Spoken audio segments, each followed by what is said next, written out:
one thing that as a business owner, as an entrepreneur, that you're going to run into is you're going to find people that are going to tell you that you can't do something, that they're going to tell you that you can't make it, that you're doing it wrong. What you will find is a lot of times the people that are actually telling you those things are actually a bit envious of the direction that you're going, and so they want to sit on the outside and tell you, don't do this, when they haven't even had the courage to take a leap themselves. And so while it can be really difficult, especially if it's people that you're close to telling you that you can't do something or you shouldn't do something, if it's something that you feel like is part of you and you're passionate about, you have to just do your best to block out that noise, go your direction, and go take what's yours. Um, because you're always going to have people that are telling you that you can't do it.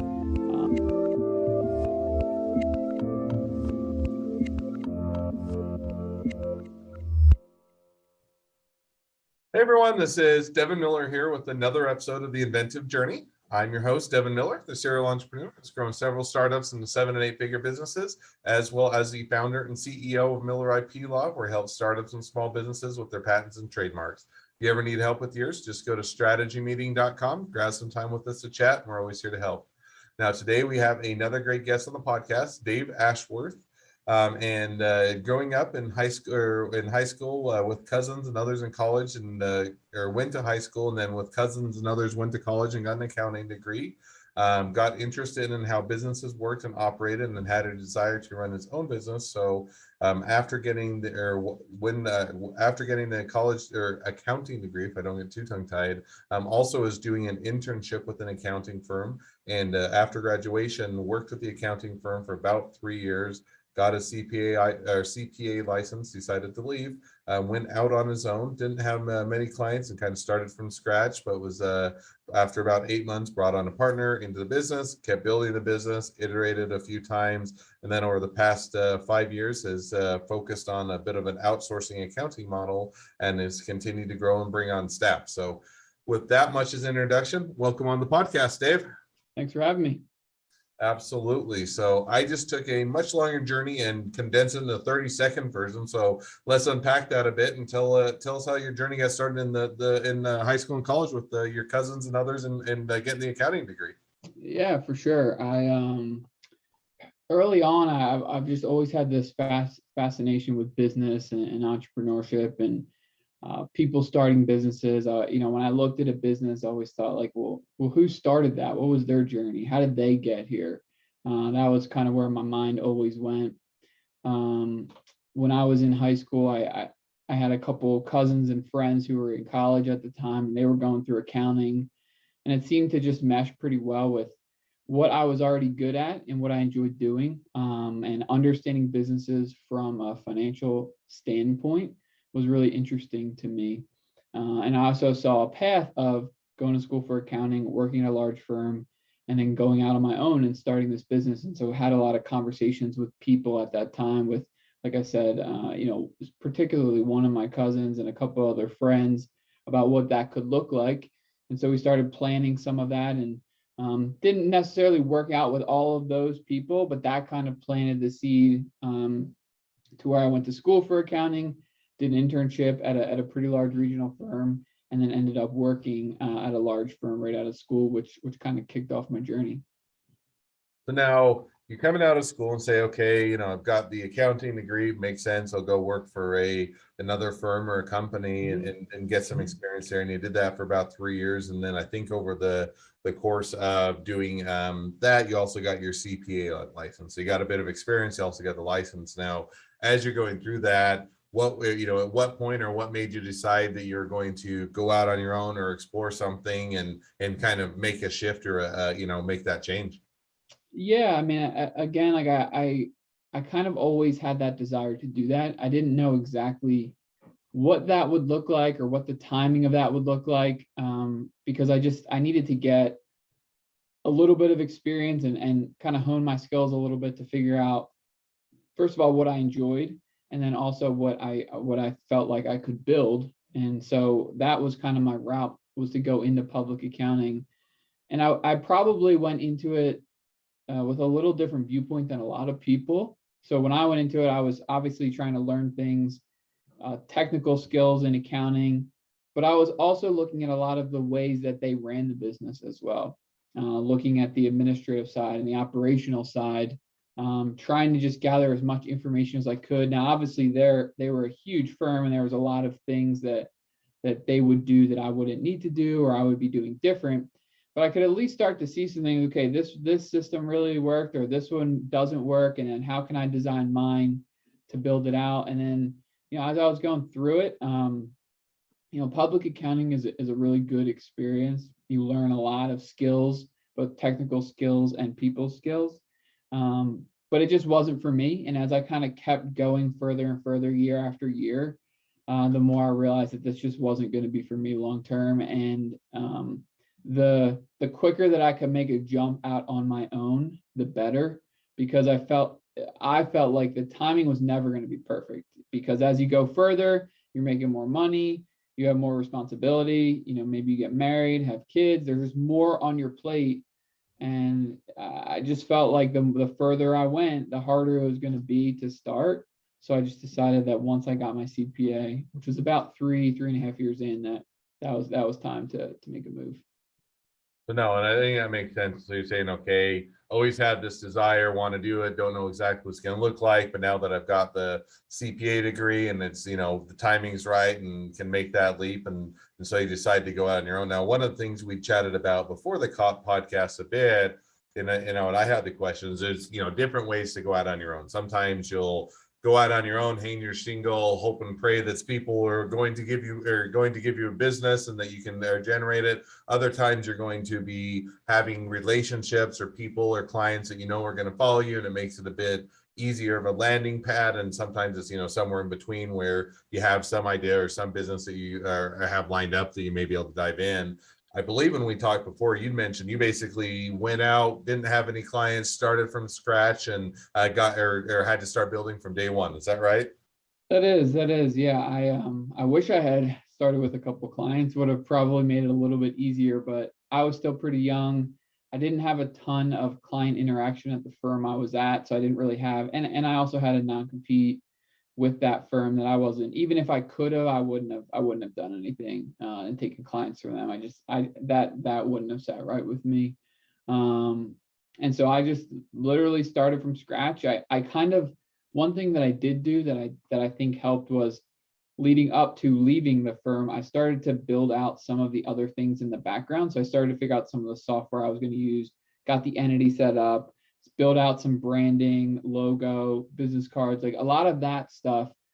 So that day one, I didn't have to kind of start from there. I had something built, and then I could kind of start developing relationships, meeting people, marketing, all of that good stuff right off the bat. But as far as bringing clients, starting with some sort of a base, I didn't have any of that. I just kind of went for it. Got it. No, that makes perfect sense. So now as you're doing that and you're saying, okay, starting from scratch, whether you wish you do or would have had the clients that come along, but also, didn't want to take them from the other previous employer and had a good relationship there, had the non-compete. So you're saying by, bid choice, by necessity, or by whatever you want to call it, you start from scratch. Now, as you're doing that, how did you go about building the business or building those relationships or bringing them on or figuring out who to fire or who wants to hire you and where they're at and making those connections? Couple different things. The first thing that I started with was just the people that knew me the most and cared about me the most, which was just my friends and family. And so it was talking to them, seeing if I could, do some work for them to start, but then also asking them who they knew. And so I just started to kind of build a list of people that I could just call on or email and say, hey, I talked to my uncle and he said I should reach out to you. Or I talked to my sister and she said, and just starting to build a list of people that I either knew from past, from high school or from college or from whatever, reaching out to them, letting them know what I was doing, using friends and family. I did get involved in some networking groups, so like a BNI group and a couple other groups to meet some people in the community. And then, those two things, in addition to starting to kind of build out my own network by just calling banks and investment advisors and people that I felt like were working with potential clients of mine that I could start to build a relationship with. So I just started meeting with as many people as I could, letting them know who I was, what I was doing. And I still have some of those relationships today, actually, which is pretty cool. But that was kind of my approach was just to utilize who I already knew and start to build a network of other people in my community that I could work alongside. That definitely makes sense. And so you know, sometimes it is you start with the network, the people, you know, you start to build out the network and you get those figured out as you're going along. So now as you're starting to get yourself established, getting a few clients, figuring out where you might find those, where the networking is, and getting that going along. One of the other things I think that we chatted about, or you mentioned, is you also you know, started to, I believe, you shifted the model a bit, in the sense that you one, you brought on a partner after I think about 8 months, and then you kept building, and then over the past about 5 years or so, you've also gone to about of an outsourcing accounting model. Is that right? Or kind of give us an idea of how that evolution has taken place over the course of the business. Yeah, for sure. So bringing on my partner was huge for us. He had more experience than I had. He just had more technical skills than I had, and so that took us from just one level to kind of the next level of legitimacy, because he just had that experience. Some, you know, people knew who he was. He could speak to a lot more things than I could. So that was a huge stepping stone for us. In addition to that, we, you know, when we started the business, we were really focused on the tax prep side of things, you know, for anyone. And then as we kind of were in business over time, we had some different iterations. We had some wealth management piece and some different pieces in our business, but we started to figure out that we enjoyed working with other business owners and entrepreneurs, and we also saw a really big need in that space. So given those two things, we just felt like it was time to pivot to something that we really would enjoy doing, but also that there was a huge need. And that was in the small to medium-sized business community, to have kind of the next level up from a bookkeeper that could maybe handle some of the bookkeeping work, which we do, but kind of that next level, that controller level, where these businesses need that next level of expertise as they're growing and doing different things and need better information to make good decisions. But they don't need to hire like a full-time controller or a CFO just yet. So we felt like we could fill that gap for, quite frankly, a lot of businesses out there that have that need. And so that's what we kind of switched to doing. And we've been building out that model, like I said, for the past 5 years or so. And it's still a work in progress. We're still always looking for ways to do things better, but we feel really dialed into who we're working for, you know, the clients that we're serving, how we serve them, how we bring a ton of value to them. And so now it's just little tweaks along the way to make it even better internally, but also externally for our clients. No, definitely makes sense. And it's kind of, you know, as it seems like in a lot of the different industries, you're getting to where it's almost kind of the fractional work, right? The fractional Basically. CFO or the fractional CTO or some of those others, which definitely makes sense, especially if you're a smaller business and you're saying, hey, we don't have the full-time need or the full-time budget to do that, and yet we need some assistance. So let's take someone that has a bandwidth to do this for a few different businesses, do it for a period of time, and it definitely makes sense. And I think, you know, different industries are heading that direction to better cater to some of the smaller businesses and startups and other clients that are still having those needs, and yet are kind of stuck with either we don't have anybody or we have to hire someone that we can't really afford or don't have the work for yet. So certainly makes sense. Was that kind of now, you know, brings it a bit up to where you're at today, and kind of a bit of what you have going on. And, you know, sit here, as I understand, past 5 years, you continue to grow the staff, continue to grow the business, head in that direction. But if now you were to kind of look out for the next, you know, 6 to 12 months, kind of is where you see things headed for you guys, what directions or new endeavors or anything of that nature, kind of what does that path look like for you? Yeah, I mean, we want to continue to grow and build out our team. I think it's for two reasons. One is there's a lot of different paths that you can go in accounting that aren't just public accounting. And I feel like a lot of people just think if I go into accounting, I have to go into public accounting. And it's not true. we really want to create a different path for people, and a really good and enjoyable work environment, which I believe that we're doing. So that's a big thing for us. But then also just continuing to serve the business community. I forget the statistic, but the amount of businesses that fail each year is a lot. It's astounding, that number. And we feel like with what we're providing, that we can help prevent businesses from failing by just giving them good financial information so that they can make more informed decisions on their business. So those are kind of like our big goals. But for this year is just to continue to build out our team, to bring on more clients, to grow, and just have a positive impact on the small business community. Oh, that definitely makes perfect sense. So now we've kind of reached a bit of where your journey's at today, and even looking a bit into the future. It's a great time to transition to the two questions I always ask at the end of each journey. So the first question I always ask is, along your journey, what was the worst business decision you ever made, and what'd you learn from it? Worst business decision.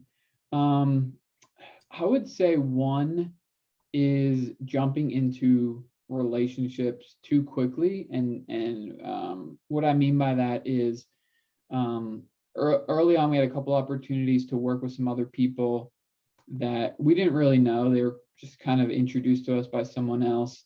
And we just went from not knowing them to like a full-blown like partnership, basically. And that was a risky move for us at that time. And unfortunately, nothing that we did wrong, but they both ended up not working out and kind of taking a pretty bad turn.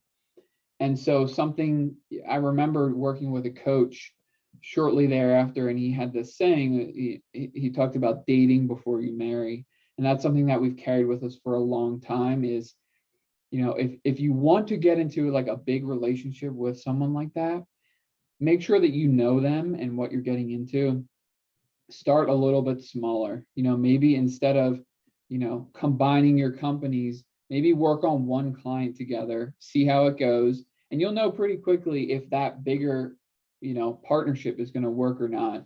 But if you dive into that partnership and that big, combination, and that doesn't end up working, trying to unwind all of that can get really messy and set everybody back. So we had a couple of those early on that I don't think were great decisions in hindsight, but it did teach us how to approach relationships and take it slow. Now, some are going to be slower than others, some are going to be quicker. You kind of have to use your intuition on those a little bit. But that is definitely something that we've put into practice as we've continued to build our business, and I think it's kept us out of some riskier situations probably. No, and I think that makes sense. And finding those right teammates, hiring and firing, and working through that. And I think it's always one of those where, as much as you've done it before in other situations, seen others do it, and think you have it all figured out and what the team members should be in that, it's just one of those where till you get into it and you have to learn some of the lessons the hard way, and hopefully learn from lessons from others, but it's just one where you have to figure it out to a degree. And so it makes sense that was an area of growth and to learn from, and area that mistakes were made, and certainly plenty to learn from. Second question I always ask is, if you're talking to someone that's just getting into a startup or a small business, what would be the one piece of advice you'd give them? Yeah, I think one thing that as a business owner, as an entrepreneur, that you're going to run into is you're going to find people that are going to tell you that you can't do something, that they're going to tell you that you can't make it, that you're doing it wrong. What you will find is a lot of times the people that are actually telling you those things are actually a bit envious of the direction that you're going. And so they want to sit on the outside and tell you, don't do this, when they haven't even had the courage to take a leap themselves. And so while it can be really difficult, especially if it's people that you're close to telling you that you can't do something or you shouldn't do something, if it's something that you feel like is part of you and you're passionate about, you have to just do your best to block out that noise, go your direction, and go take what's yours, because you're always going to have people that are telling you that you can't do it. Again, easier said than done, but anybody that would be starting a business or they feel like this is the direction that they need to go, I would encourage you just to follow that wholeheartedly. And when people tell you that you can't, just understand that a lot of times they're going to be telling you that for reasons deeper than just telling you that you shouldn't be doing it. No, and I think there's a lot of truth. I mean, my experience has been one of two, and depending on both my experience as well as looking at a lot of others, is when you ask people that are friends or family that know you, they're either going to be very harsh, very critical and dissuading you, or they're going to be overly supportive and telling you Yep. that it's a great idea, no matter whether or not it's a good Right. idea. And neither of them are overly helpful, because either if they're always trying to dissuade you, they're probably not giving you some very good critiques or very good encouragement. And on the other hand, you also don't want someone that just tells you to shoot for the moon when you're making a bad idea or making a bad decision. So I think it's definitely one where, as you're reaching them, maybe you ask someone that's a trusted family member or friend, but you've got to weigh it with that grain of salt and also decide what makes sense and what's best for you. For sure. I'd agree. So, well, with that in mind, and now as we wrap towards the end of the episode, if people want to reach out to you, they want to be a customer, they want to be a client, they want to be an employee, they want to be an investor, they want to be your next best friend, any or all of the above, what's the best way to reach out to you, contact you, find out more? For sure. Yeah. And our website is thequantifygroup.com, or you could just find me on LinkedIn. I spend a lot of time on there. So if you want to connect on there, just shoot me a message on LinkedIn and I will get back to you pretty quick. So either one of those would be great. Awesome. Well, I definitely encourage people to reach out if you're needing that fractional help with your business. Certainly is a great resource, and definitely a lot of other knowledge to be gained from that, or from you as well. So, well, with that, thank you again for coming on the podcast. It's been it's been a pleasure. Now, for all of you that are listeners, if you have your own journey to tell and like to be guests on the podcast, feel free to go to inventiveguest.com. Glad to be on the show.